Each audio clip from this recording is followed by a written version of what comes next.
ದೇವಿ. ಜಾತಿ ನೆಪಂಗ ಸೂಟು ಸುಡುಕೊಂಡು ನಿಲುವರ್ವ ತಲೆಯದೊಂದು ఎంత మాట ఇది శారద పరీక్ష కానీ క్షత్రియ పరీక్ష కాదు కాకూడదు. ఇది కుల పరీక్ష.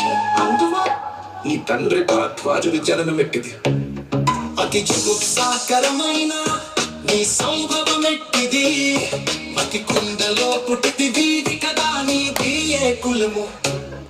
ఇంత ఏలా అశ్వపితామహుడు కుల వృద్ధుడైన ఈ శాంతనుడు శివ సముద్రల భార్య గంగా గర్భంలో జనించలేదా.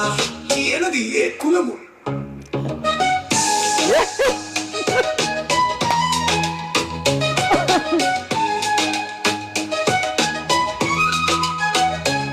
నాతో చెప్పిసిరేమయ్యా మా వంశమునకు మూల పురుషుడైన వశిష్ఠుడు